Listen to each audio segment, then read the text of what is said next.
in this thing called marriage, I'm sure you've had opportunities where you realize it's not about you. Share that with us. Okay, so when I look at Zoe and Nico and Mason, first off the jump, I realize it's not about me. I have a deeper understanding now about what marriage is and how it's supposed to work. I realize that the institution itself is a reflection of my relationship with God. And my relationship with God ain't just about me and God. The Word of God teaches on how we should be a witness. And so sometimes when we enter into the institution of marriage, we think that it's just about me and you, but it's not. There are other people who are single, who are watching and saying to themselves, okay, especially when you go to the wedding, you got sometimes messy people who say, okay, we're going to see how long this one goes. That's right, Doc. You're right. You tell the truth, Doc. So that further lets me know. And then there's some people who are really in the valley of decision. And they're trying to figure out, okay, my father was never around, my mom's was never around, so I never really got a chance to see how marriage is supposed to work. Deep, can I share a little bit here? Daryl is my little brother, so to speak, and he takes care of all my media. And I know God put us together because D came to me one day and he said, Quince, I just want to thank you.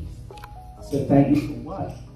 When we took it to the school, we had to go speak. We had to go speak at Zoe's school one time. And while we were there speaking at Zoe's school, he was like, this is unbelievable. I've never seen a situation where a father would go to his child's son or daughter, it don't make a difference, to go talk to her friends at their school about relationship or anything for that matter.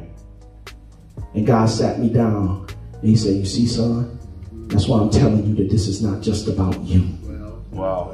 People are saying if it don't work for them, then how in heaven's name is it going to work for me? Right. So you thinking it's just about you. I have a responsibility, not just to her, but to God. For richer or for poorer, in sickness and in health, yes, sir. For better or for worse. And sometimes we get married for better or for best. Wow. You didn't take into consideration that she was going to get sick. You didn't take into consideration that some days it's not going to be a good day. Yeah. And those are on the worst days. But now I have power to make a decision, even if I can't control her, but I can control me. Right. And as the head of the house, there's some, there's some powers that God has given me that sometimes I don't even really understand the fullness of until I put them into action. We know them in theory, but for some reason there's a disconnect between theory and execution. Yeah.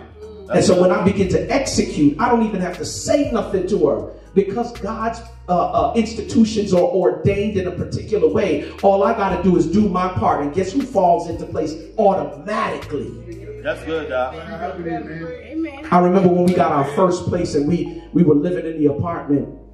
I remember I would always, very structured, very clean. I don't kind of clean the way she do. I kind of clean around the toaster and around, you know what I'm saying? She come in, she lift up stuff. Well, I'm like, hey, what you, no. You have cleaning.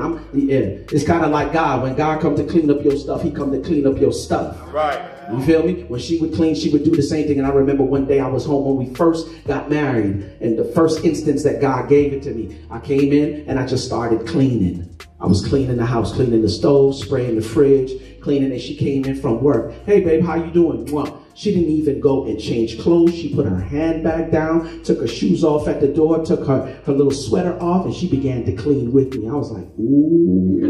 Yes, sir. Yes, sir. Ooh. Yeah, Doc. I see it. Okay, cool. And from there, now that's when I first got it. Now there are going to be times where you slip and fall, but you are like the prodigal son. You come to yourself. Yeah, go ahead. We're jumping deeper later. Amen. I can cut myself off. What's up, guys? It's your boy Quest. Listen here. If you are married, you need to be at the Grow Marriage Conference. If you are engaged, you need to be at the Grow Marriage Conference. If you're divorced, if you're single, if you're looking to be in relationship, you need to be at the Grow Marriage Conference. Let me tell you something, the gems that we've been dropping. Last year, we did Atlanta. We went from Atlanta at the ending of the year to Chicago at the beginning of the year, from Chicago to Miami, and now we're coming back to Atlanta. That's right, we're coming back to Atlanta. May 29th to the 31st. We'll be in Atlanta, Georgia, bringing what? The Grow Marriage Conference. Listen, guys, don't take my word for it. Here are a couple of people that attended the conference. We were extremely blessed today with the information. It's certainly going to help us. We can't wait to go home and start putting it into practice. I'm looking forward to tomorrow. The whole day was a blessing. Thank you guys so much. Appreciate it.